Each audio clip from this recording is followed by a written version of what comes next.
జై శ్రీరామ్. నమస్కారం అండి.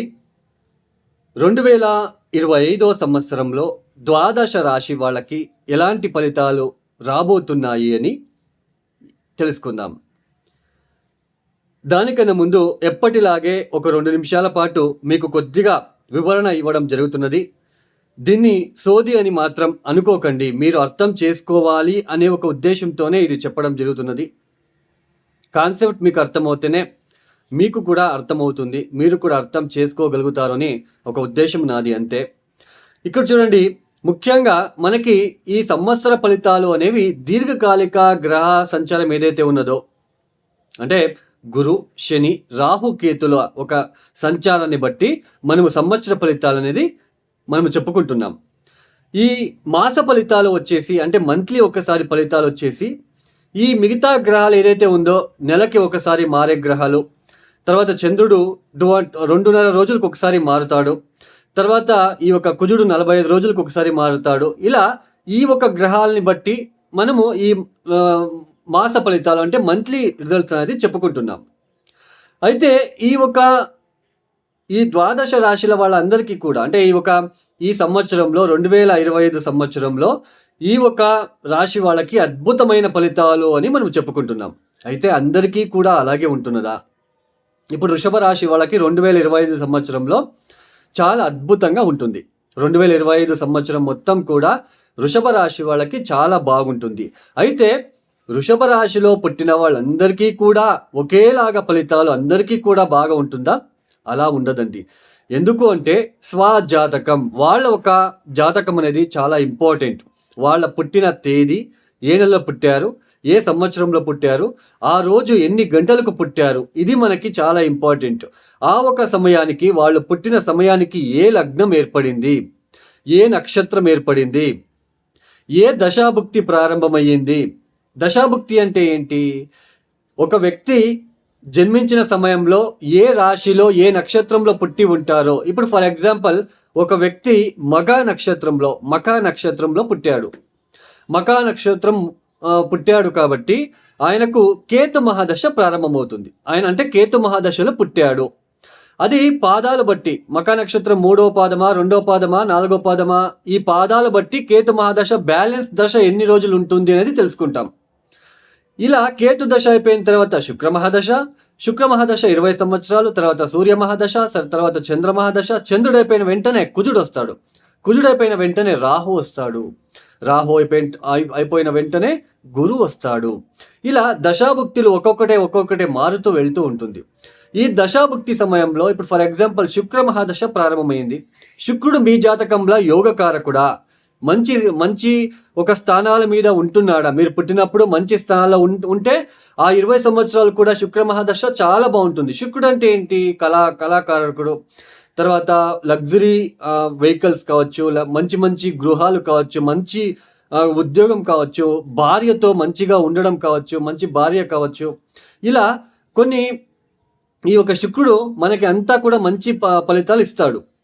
అదే మనకి శుక్రుడు బాలేకుంటే సో దాని రివర్స్, అంటే వైఫ్తో చాలా ఇబ్బందులు, స్త్రీలతో ఇబ్బందులు.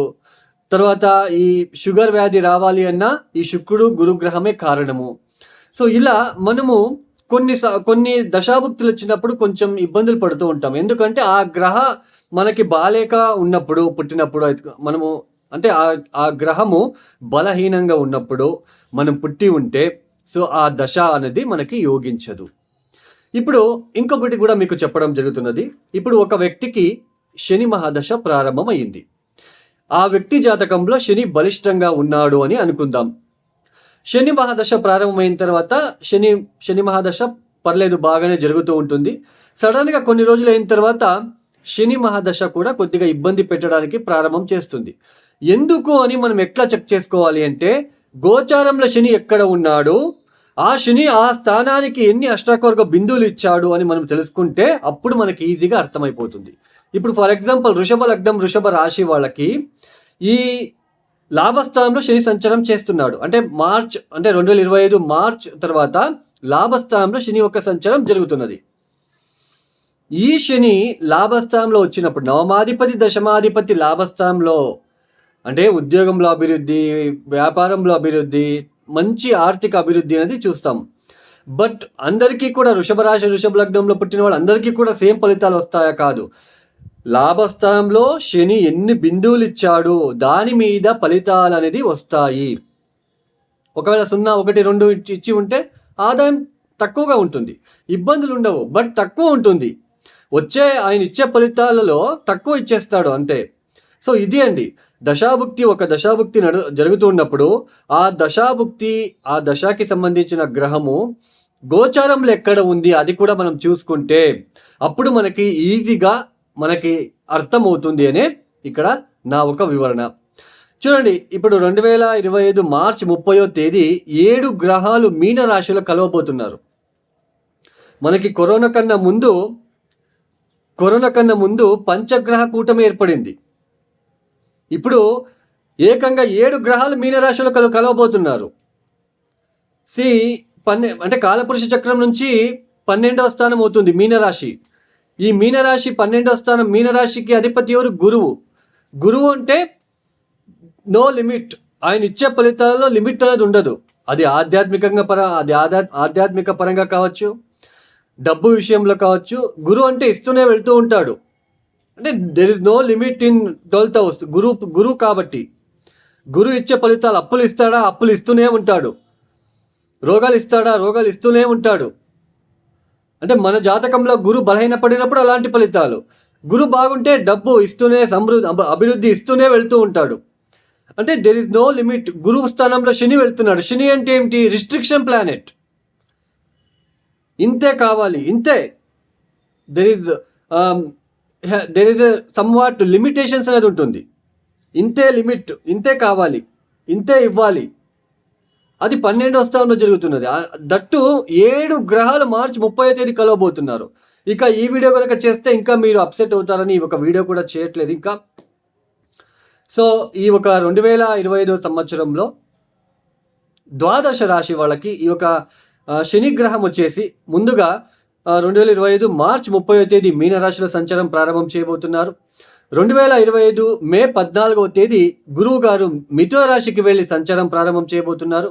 2025 మే 18వ తేదీ రాహువు కుంభరాశిలో, కేతువు సింహరాశిలో సంచారం చేయబోతున్నారు. ఈ ఒక గ్రహ సంచారం వల్ల ద్వాదశ రాశి వాళ్ళకి ఎలాంటి ఫలితాలు రాబోతున్నాయో ఒక్కొక్కటి తెలుసుకుంటూ వెళ్దాం. తదుపరి రాశి కర్కాటక రాశి.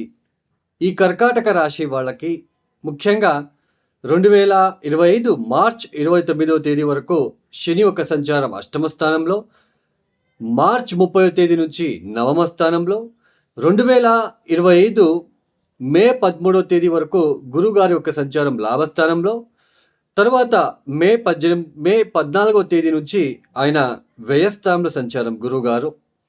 ఇక రాహు కేతువులు ముఖ్యంగా మే 17వ తేదీ వరకు రాహు మీనంలో, కేతు కన్యా రాశిలో, మే 18వ తేదీ నుంచి రాహు కుంభరాశిలో, కేతు సింహరాశిలో సంచారం. ఈ గ్రహ సంచార రీత్యా కర్కాటక రాశి వాళ్ళకి, ముఖ్యంగా కర్కాటక రాశి వాళ్ళకి ఈ ఒక సమయంలో, ఈ 2025 సంవత్సరంలో ఖర్చులు పెరిగే సూచనలు ఉంటాయి. ఎక్కువ ఖర్చులు చేయవలసిన ప్రమేయం ఏర్పడుతూ ఉంటుంది. అది ఆరోగ్యరీత్యా కావచ్చు, తీర్థక్షేత్రాల దర్శనాల వల్ల కావచ్చు, లేదా మీ పిల్లల కోసం ఎడ్యుకేషన్ రీత్యా కావచ్చు, లేదా మీ కుటుంబ విషయంలో కొన్ని ఒడిదుడుకులని సర్దుకోవాలని ఒక ప్రయత్నంలో భాగంలో ఆ ఖర్చులు కూడా కావచ్చు. అంటే మీకు ఇక్కడ శుభ ఖర్చులే అని అర్థం. ఒక్క హాస్పిటలైజేషన్ తప్ప మిగతా అన్నీ కూడా శుభ ఖర్చులే. అంటే వేస్ట్ ఖర్చులు అయితే ఉండవు.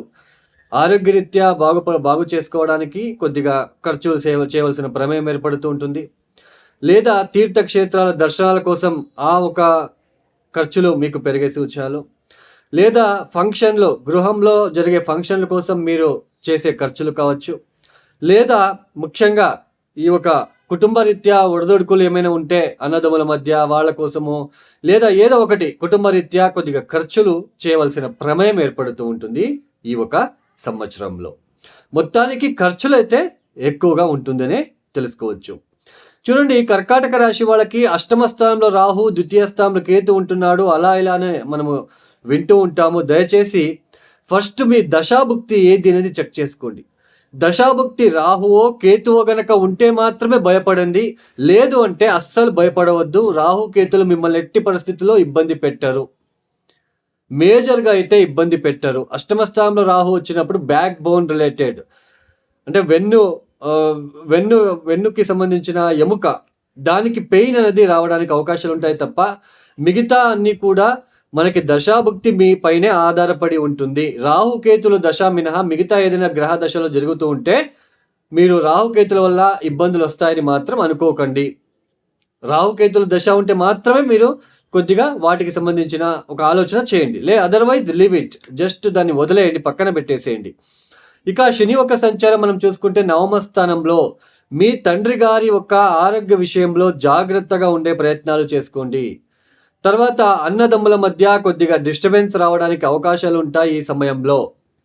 తర్వాత ప్రతి ప్రయాణాల్లో కాస్త ఆటంకాలు ఏర్పడుతూ ఉంటాయి. ఎందుకంటే అష్టమాధిపతి కూడా అవుతాడు శని భగవానుడు. అష్టమాధిపతి ఈ నవమ స్థానంలో ఆటంకాలు ఇస్తాడు. ప్రతి పనిలో కూడా మీకు ఆటంకాలు ఇస్తూ ఉంటాడు. ఈ సమయంలో మీకు ఒక పరీక్షలాగా ఏర్పడుతూ ఉంటుంది. హైయర్ ఎడ్యుకేషన్ చేసే వాళ్ళకి కూడా కొద్దిగా బర్డన్ లాగా ఫీల్ అవుతారు, కొద్దిగా టెన్షన్ లాగా ఫీల్ అవుతూ ఉంటారు. సో ఇలాంటి కొద్దిగా డిస్టర్బెన్సెసే ఉంటుంది ఈ ఒక కర్కాటక రాశి వాళ్ళకి 2025 సంవత్సరంలో. కొద్దిగా జాగ్రత్తగా ఖర్చులు పెట్టుకొని జాగ్రత్తగా ఉండే ప్రయత్నాలు చేసుకోండి. ఆధ్యాత్మిక పరంగా ఉండండి. ఆధ్యాత్మిక పరంగా మీరు నిలవండి. అప్పుడు మీకు కొద్దిగా కలిసి వస్తుంది. శివుణ్ణి ఆరాధించండి. ప్రతిరోజు ఓం నమ శివాయ శివునికి అభిషేకాలు చేయించండి. కాలభైరవుడికి అభిషేకాలు చేయించండి. సో ఇలాంటి ప్రక్రియలు మీరు ఆచరించుకుంటూ వెళ్ళండి. కాలభైరవుడి టెంపుల్కి వెళ్ళి బూడిద గుమ్మడికాయ దీపాన్ని పెట్టి రండి. అమ్మవారికి ఎరుపు రంగుల పూలని అర్పిస్తూ ఉండండి. చాలా మంచి ఫలితాలు వస్తాయి. మీకు ఆటంకాలు ఏర్పడినప్పటికీ మంచి ఫలితాలు వస్తాయి. తర్వాత దశాభుక్తి కూడా మీరు చూసుకోండి. దశాభుక్తి కూడా ఇంపార్టెంట్. మొత్తానికి కొద్దిగా కర్కాటక రాశి వాళ్ళకి ఈ సంవత్సరంలో మిశ్ర ఫలితాలే గోచరిస్తూ ఉన్నాయి. కాబట్టి నేను చెప్పినట్టు పరిహారాలు కరెక్ట్గా మీరు పాటించుకుంటూ వెళ్ళండి. దశాభుక్తికి కూడా మీరు మ్యాచ్ చేసుకోండి. అప్పుడు మీకు వస్తాయి. అష్టమ స్థానంలోకి రాహు, ద్వితీయ స్థానంలో కేతు అనగానే భయపడకుండా దశాభుక్తి చూసుకోండి. దశాభుక్తి బాగుంటే ఇబ్బంది లేదు. రాహుకేతు దశనే జరుగుతూ ఉంటే కొద్దిగా డిస్టర్బెన్స్, లేదు అంటే లేదు, డోంట్ వరీ, దాన్ని పక్కన పెట్టేసేయండి. సో ఈ సమయంలో డబ్బు విషయంలో జాగ్రత్తగా ఉండే ప్రయత్నాలు చేసుకోండి. అప్పులు ఇవ్వడము, తీసుకోవడము, ఎవరైనా అడిగితే డబ్బులు ఇవ్వడము, ఎక్కువ డబ్బులు ఇవ్వడము, ఇవన్నీ చేయకండి. ఇక ఈ వీడియో మీకు నచ్చితే లైక్ చేయండి, షేర్ చేయండి, సబ్స్క్రైబ్ చేసుకోండి. సర్వే జన సుఖినో భవంతు. జై శ్రీరామ్.